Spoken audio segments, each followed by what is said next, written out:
Hi guys, this is I'm calling it part 4B of this joining the military series. This is continuing on the topic of self-care. So if you haven't watched part 4A, I recommend obviously watching that first.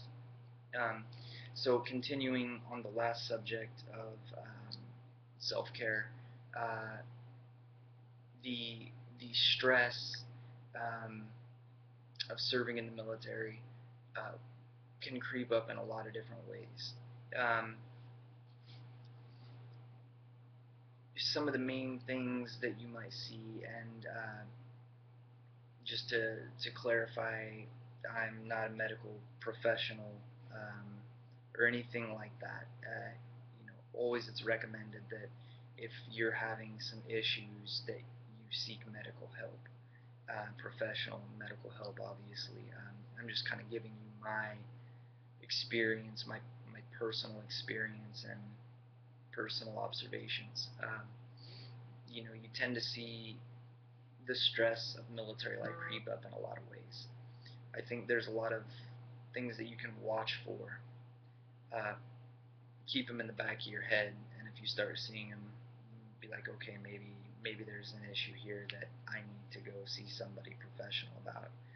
Um, it's just a smart move to take proactive self-care. Like I said in the last video, talking to somebody and venting, just getting it all out there, journaling, stuff like that.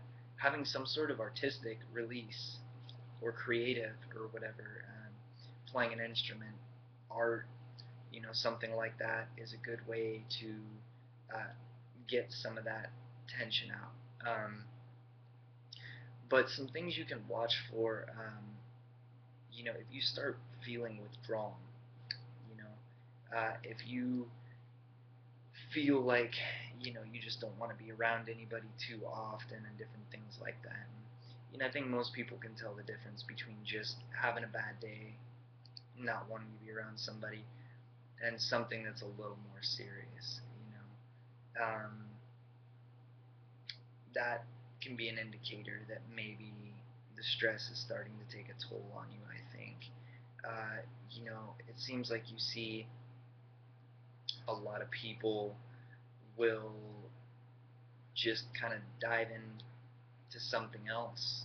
You know, Unfortunately, for a lot of people, drinking. You kind of see that, and it's so accepted, so commonplace in military culture that it can go really unnoticed. It just seems like, oh, we're just doing what we do. Um, but I think that if you're starting to see things like that, you're starting to see real problematic, above and beyond normal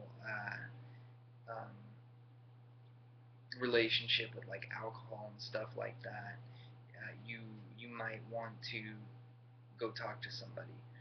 Um, Stress is one thing.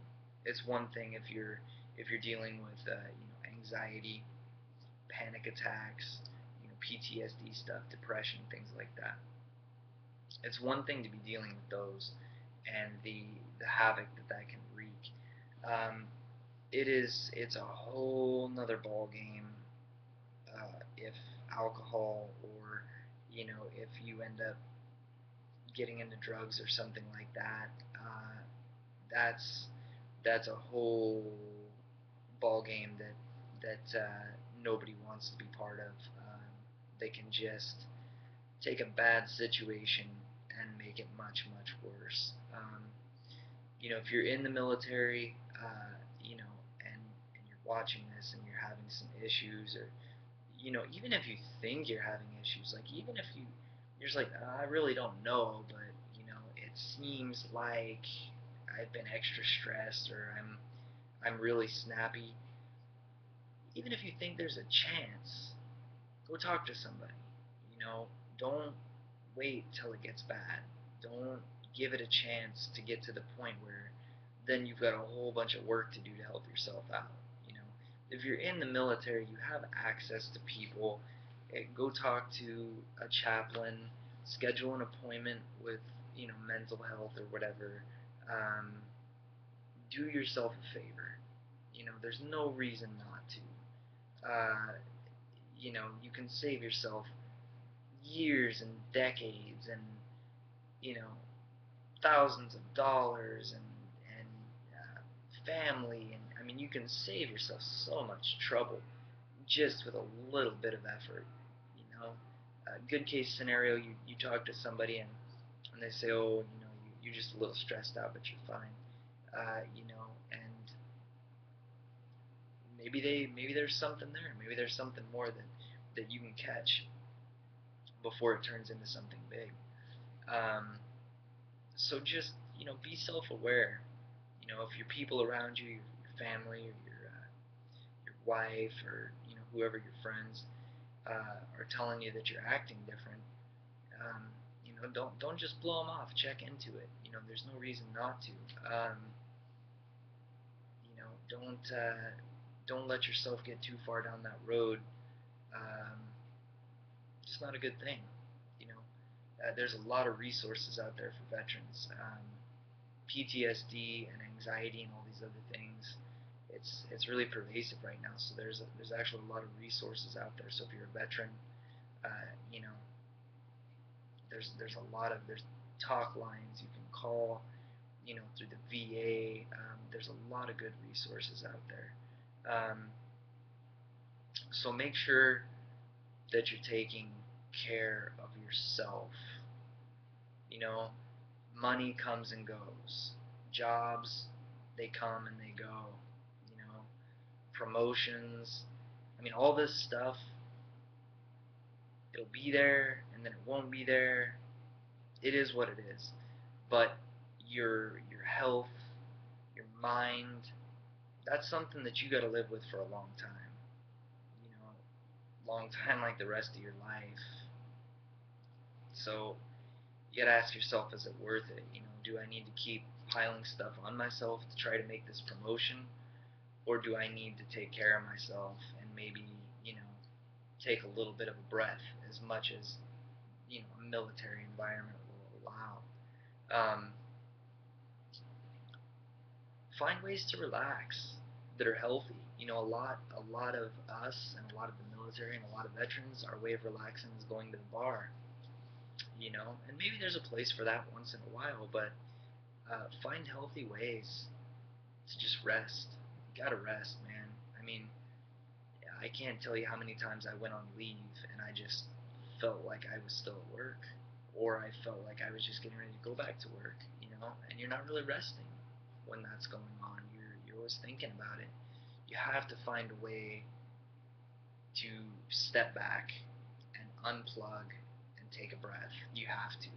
You can't be in that level of stress. You can't be dealing with the things that you deal with and not find a way to step back. You just can't do it. The human body's not made for that. And especially if you're not finding a way to vent out, you're storing up bad things for yourself. Go kayaking or camping, or I personally I find getting out into nature to just be really, really soothing. um, so find a way to just step back for a minute and relax. And I think really important for people to know, especially, I mean, this subject is intended for people who are going to the military as well. Things to be aware of, get a jump on it so that you go into it aware, right? But it's also for somebody who might be watching who is experiencing some, problems or whatever. It's important to know that you're not alone. You know, um, it's important to know that there's a lot of people out there, people that you don't even know, who are behind you and willing to help you, and lots and lots of people who support veterans and the military. It's by the grace of God that it's not like other times in history where the military was not treated super well. This is a good time to be in the military. Very, very good time. So if it's something you're dealing with, you're not alone. You know, get some help. I know the road seems long, and it sucks. And it's a bummer, but you know, talk to somebody. So that's gonna conclude this. But again, as always, questions, comments, concerns, in particular on this subject, leave them down below, and I'll really do my best to answer any way that I can, or if you need more resources or something like that, I'll do my absolute best, whatever I can, to get them for you. Um, and if you know somebody who's struggling, or you're a military spouse or whatever, you know, hang in there with them as much as you can. But alright, again, thank you for watching. Check out my other videos, and this will probably be the last in this series that I'll post for today. But if there's anything you would like to see, or questions about the military, I'll see what I can do.